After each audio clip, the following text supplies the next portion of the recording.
somebody can show you this was on the farm now. Get the sailing. See if she can let you get a picture of that clothes, that thing. I started, it was 25 years ago.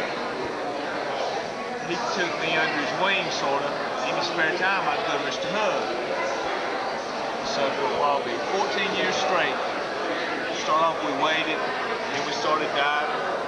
Then I had a job, business, and family sort of took me away from it. And he retired about that time, and he blossomed on. And did real well. And I started slowing down. This is what I found during that time we dove together about 14 or 15 years. What's your name? Jim Flowers. I know I've seen you sit inside of it before at the shows. Well, only one. I've only displayed it once. Last year here, wasn't it? Right. What? You're the only one that has a label. Well, some of them are probably mislabeled, and I put up quite a few of them. All right, a lot of these points I've recently. See, I've announced it. See, this is a picture. It's worth nothing. But see, this picture is an outstanding color. Just over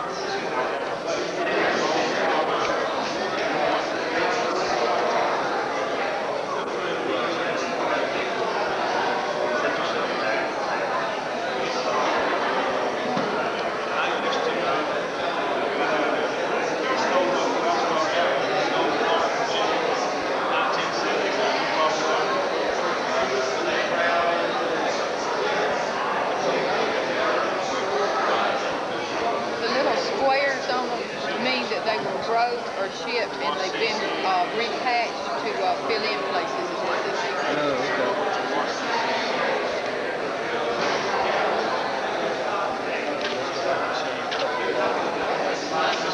Like I said, I've had this place since 1970.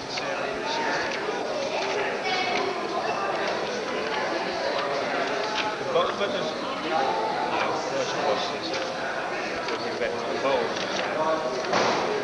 You know, the Hernando's are real easy to hold it down. Yeah, right there. But also you got to go by. This just gives you a rough thing. Then you got to go. You have to measure. Look at the face on it. Base length. Really? Yeah. Some of these guys are real. You know, this can't be a Hernando. This has to be a citrus because it's too long. You know, this says it's only supposed to be from such silk. That's a big argument, and I'm not interested. Yeah, I know what you mean. And I'm not interested in being a part of it. Anyway. I get the shape. Right.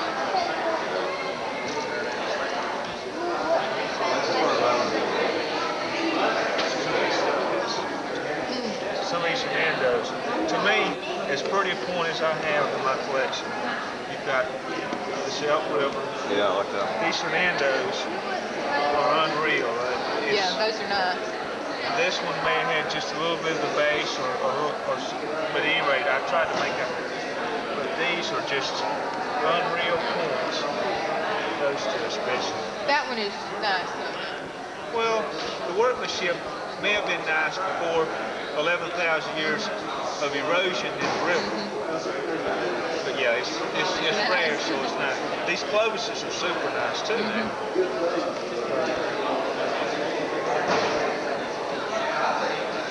This Tallahassee, see, I think the same quality was in these as was in this Tallahassee here. But that's what the river has done. To them, they washed it. It just takes away the serration. Of course, it wasn't serrated like that, but the river takes its toll. Smooths it. Right. That came out of, that one was pushed up when somebody built a fish pond. It came out of it. That's smooth because the river's ground it down. This one was protected under other rocks here. You can tell it didn't get the full force of the river. Whenever they're under rocks, some bones and all will give it a black coloring, whereas other bones, like regular sandstone rocks, and it'll assume the color of the rock that it's in. They're pretty. Thank you very much. Very pretty. got a lot of points at the house, but you go over it's sort of repetitious, you know. You know, that's just sort of a repetition.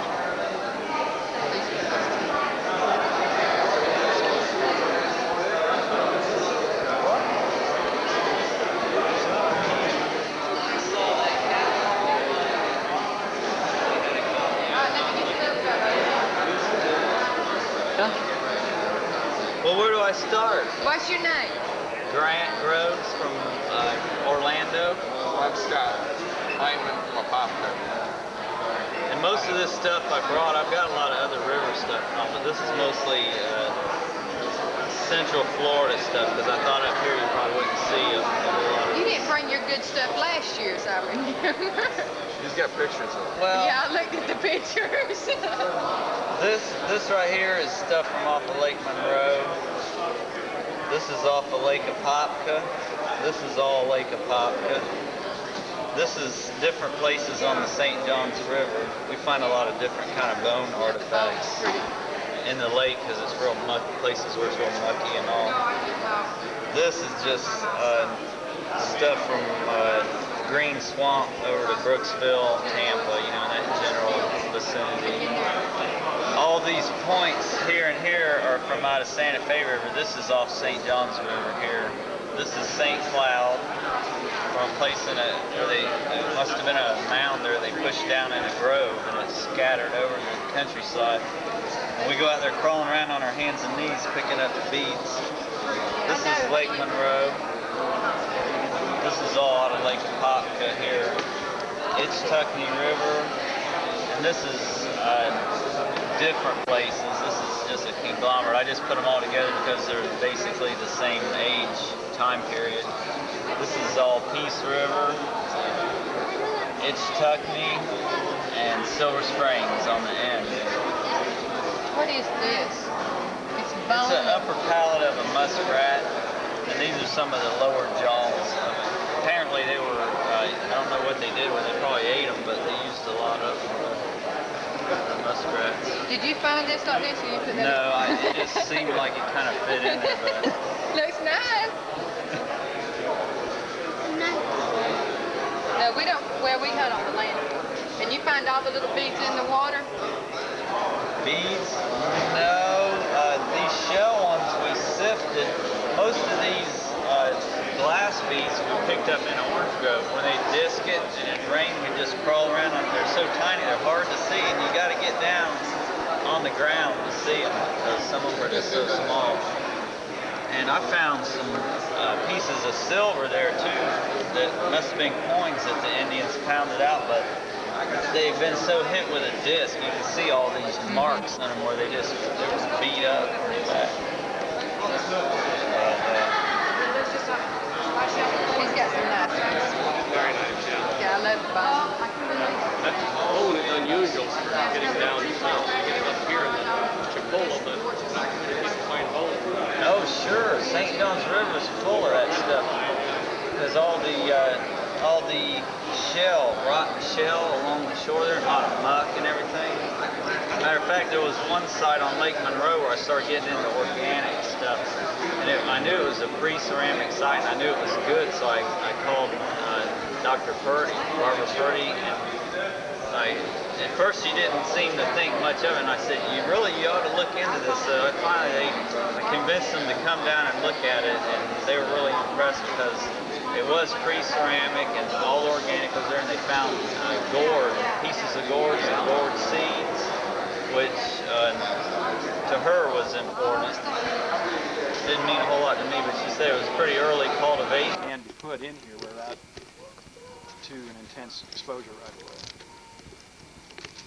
The different colors, do they come from the degree of dryness? Well, that combined with any organics that are near the pot, the mosses, Okay. banana peel.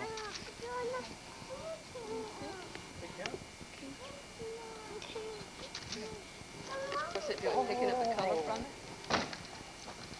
Well, no, this is to keep. I'm putting rather damp moss on the pots right now to keep it from flaming up suddenly. keep the intense flames down to prevent the hot spotting, and to make an envelope also around the pots to try and make the temperature more even in the envelope. More up top here.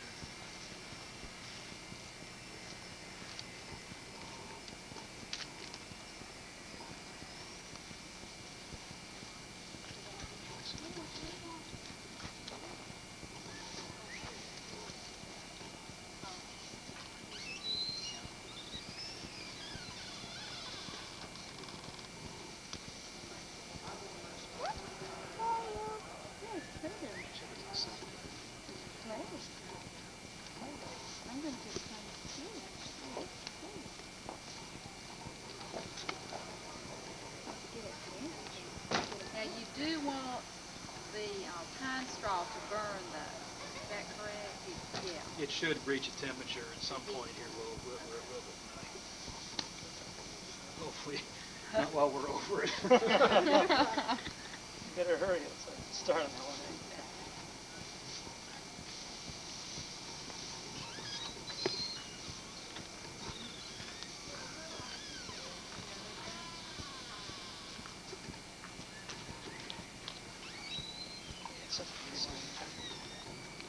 Yeah. Get Prince back over.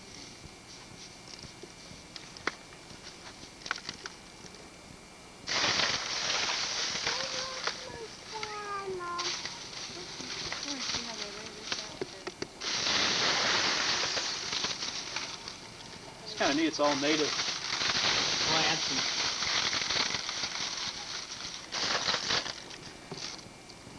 area This plays. is how it was done.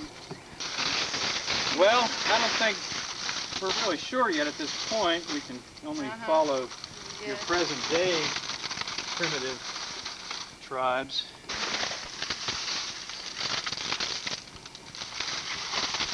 That made a lot of fire pits for some reason, because that's all the places that I've looked where they've been. You find fire pits where the charcoal's about that deep, just about like you get it there, down in the ground, you know. That's probably what they were used for. Must have been, but I can show you a place over. There's just one right after another. And I'm sure the earliest pit fires for pottery were actually, in fact, campfires. You find a lot of charcoal. I didn't find much potsherds in there, though.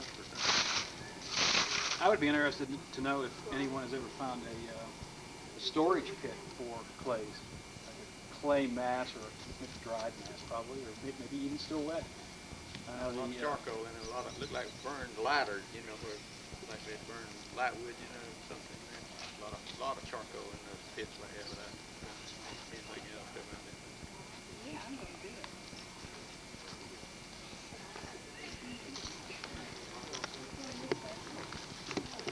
That should be a nice one.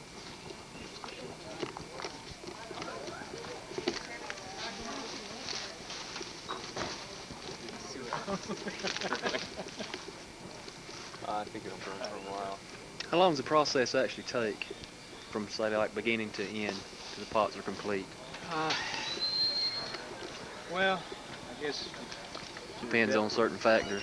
depends on the clay, the consistency of the clay.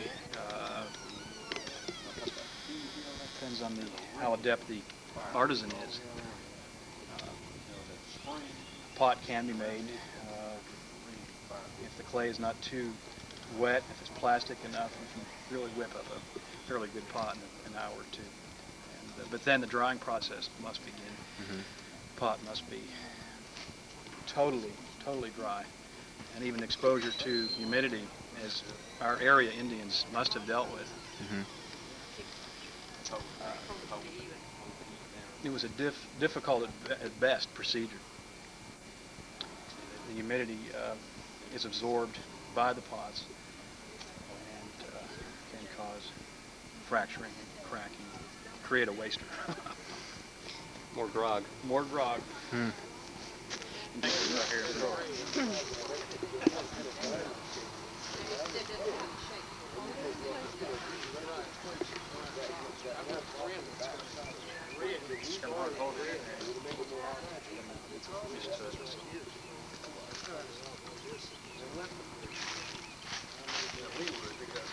Tell you what, let's lean it back and Now these are stones too?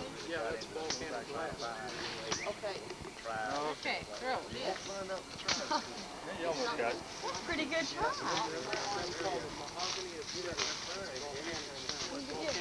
That's what Blue Indian was.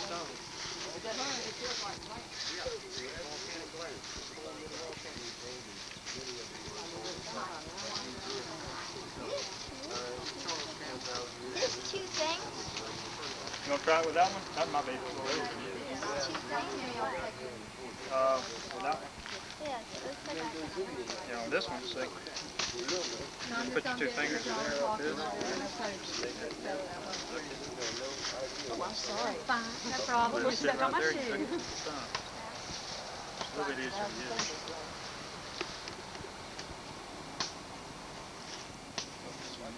This piece now is about a piece.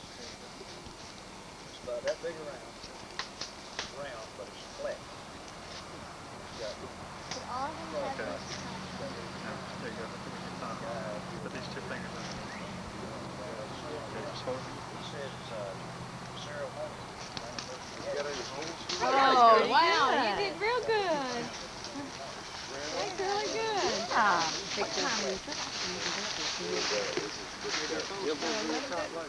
Yeah. Crawls in like, all 4 points of the east, north, and west sides, and in between them it's got little designs of some kind. Yeah, oh, absolutely. It was some kind of Some kind of ceremony. But on the cheese where the princess had it. I've seen photographs in other people's collections of actual animal silhouettes that were mapped out of clay. What are you using to do that? It's pretty. It's made out of clay, I guess, and hard in some way or the other. the softer. When you hit a piece of flint with a stone, now we do use pebble hammers to occasionally knock off your blades or blanks to start with, but the problem is that they usually create a very short flake. By using a deer antler, it's what they call a soft hammer, you can knock off a thinner, longer flake, and that's the whole point, is a width to thickness ratio. I've got a point, I didn't bring it, unfortunately. I've got this one point, it's very old because it's got that old chalk patina. It's about this broad and about that long, but when you look at it, it's no thicker than about that. It's got like a 15:1 width to thickness ratio. It's far superior to any I've ever dreamed of. How they did that kind of thing, I don't know. It's just breathtaking. Now, when I'm pressure flaking on the table like you was doing, normally what I do is sit with a board across my lap. I'll hold it at an angle on the edge to take a longer flake out. So you can drive past it. Yeah, I'll hold it like this, with a piece of leather in between, where I can get more leverage on it and more angle down into it. Yeah, it's pushed into the Pushing into it. It's strange. Most of the time when I do pressure flake, you push in, try and build up pressure and pop down.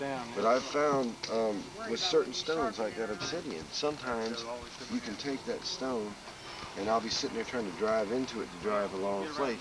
But I've seen guys take it just like this and just hit them like that, what we call a passing stroke, and knock flakes all the way across those Yeah, things. a round, kind of an arced stroke. Yeah, well, they're just tapping it on the way by, and it'll knock out. Whereas I'm sitting here trying to drive through it, and I get more depth off of there. But when they're refining it, and just they've already got their thickness to where they want it, and they're just trying to give it a more uniform edge.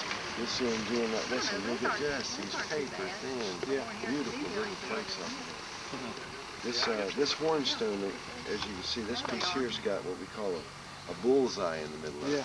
Not only do they have a rind on the outside, but right in the center of the thing, they usually have a rather pithy kind of material in there that's not quite as good, but it does make a unique design. I've got a big Morrow Mountain blade that right in the middle's got that perfect bullseye in the center. It's really neat piece. It's funny how you'll occasionally find a piece where an inclusion or something attracted their attention, and they began to work the piece around there. A friend of mine has a beautiful scraper like this, and right in the center of it, spiraling up out of the center, there's a hollow where the shell is actually decomposed, and there's a casting of the central spire of that shell in relief right there in the center of the scraper. And you know that the guy accidentally discovered this as he was making the blank and said, hey, that's cool. And worked that out. Went around it. Get closer. Are you messing me up? You're not gonna mess me up. A few hours.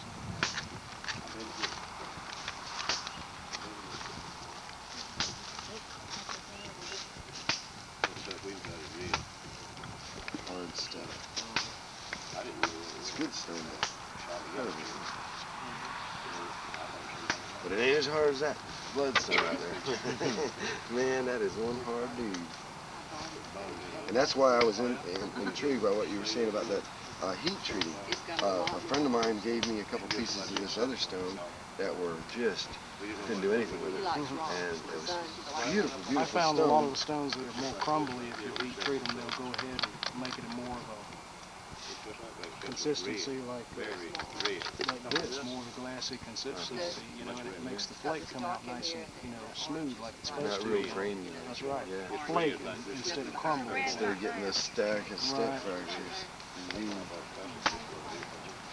Have you ever noticed how, when you look at a lot of your tools especially, you'll notice that they usually, somewhere on there, you'll see the bulb or percussion where they actually knock the blade off and then worked around there.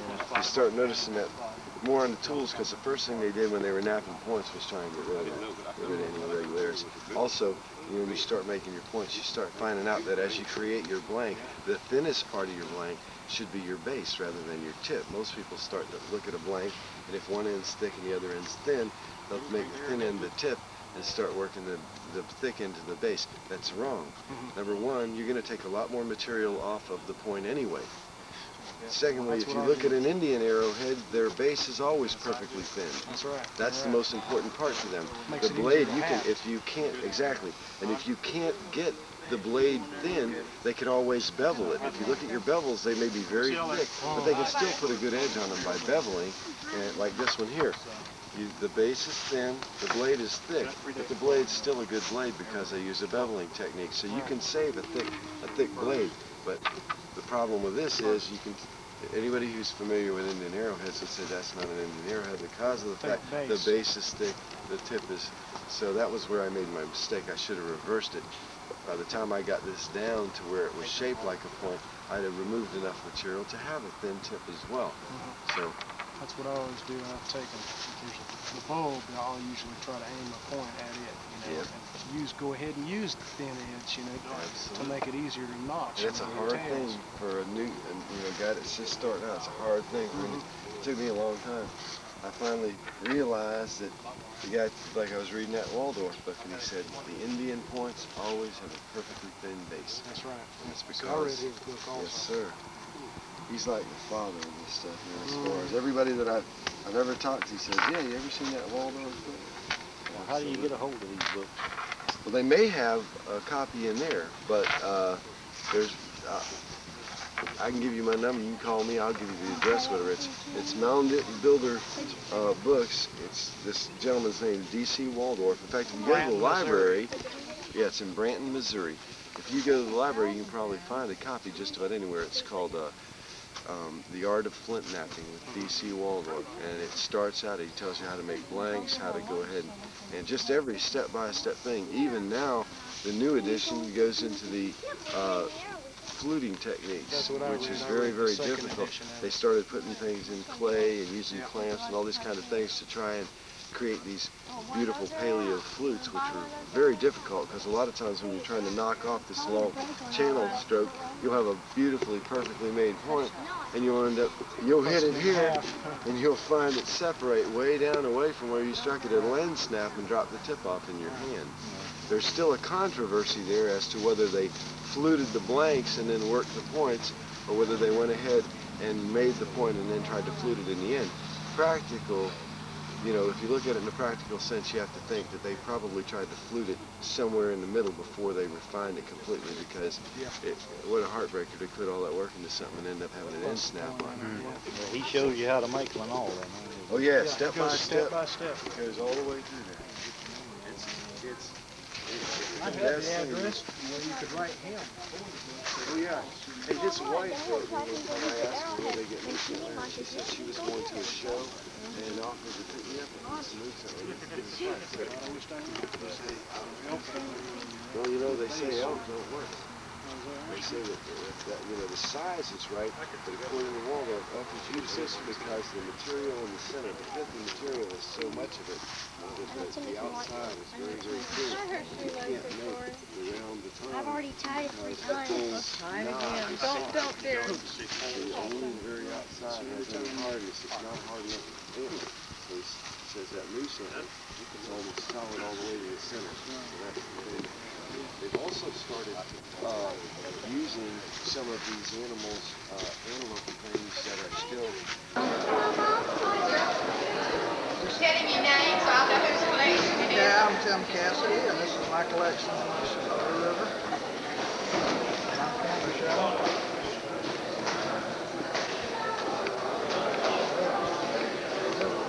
Tim, most of these found in the Apalachicola River, a lot of diving, or? Some snorkeling and scuba diving. Most of them are from the Apalachicola River or its tributaries. Dry Creek and Spring Creek. 4 Mile Creek. They had you back in the back room photographing too? They had you back there? Yeah, mugshots.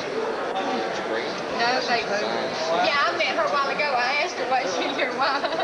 I'm Cass. That's why my husband stops him on the road when he delivers the mail.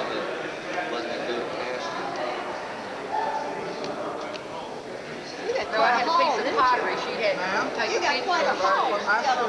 All these. I said, okay. She said, will you tell me where it comes from? I said, yeah, won't tell anybody else.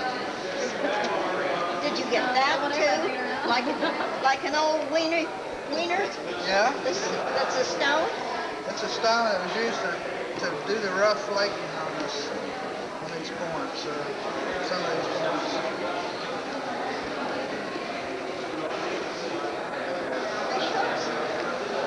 I have one there, made out of bone.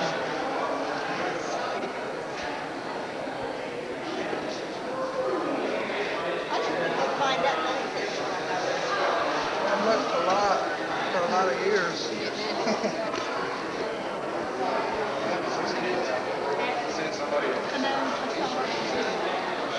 Yeah, Hut's cruising Alaska right now. Yeah, that's what she said. He said about driving crazy that he couldn't make this at the same time. I know it did, because he just enjoys this so much. This would have been his. He would be the central focal point. Yeah, he always is. It takes about from here down to that doorway down there. I thought I seen somebody else cover the cases a while ago, but where did they go? Well, Gary, where'd y'all set up? Okay. Right by Jeff? Be worthwhile to see this. Yeah, I got to go. I hadn't been over there. I had to eat. Dry Creek. I seen the, I can't think of the fellow's name, but I've seen the shows over there that's got the great big pie. Yeah. Did you see the way he put the oil on his points and they made them look like this? He's sucking a mineral oil. He said they were white, but it turned back. They brought out the natural color in them. Some of them it works real well with, and some of them it won't hurt them though. I want to get another opinion, so I put one in on. I never heard anything about it there. He said he uses baby oil or either just pure vegetable oil. He said there ain't nothing in it, so. Yeah, the only thing I ever tried was just mineral oil, which is more costly than baby oil or vegetable oil. And I don't know whether there's any advantage to it or not, but the ones that I soaked, it affected them. Like this right here, found a field. Now that's, and you put that in on. Yeah, that's the only one in that whole frame, I think, except for the little white one that came out of the field. Some of them, but it was a whitish color. Turn it back dark. Yeah, just completely wiped out. Now I've got some that's white. He said it would change them. I'm gonna have to try one or two. Try some halves or something. Before you I got plenty of halves. Columbus over there says Jackson County can't find it. She's like Experiments more with tempering materials with a plastic materials which make the wet clay more workable and give it added strength, some more than others, some less than others. But they experimented with limestone, crushed limestone inclusions, crushed seashell inclusions, crushed pottery shells, perhaps the waste that came out of the burns. crush up and use those in the wet clay as temporary. But using limestone and shell is why they would use it beyond me.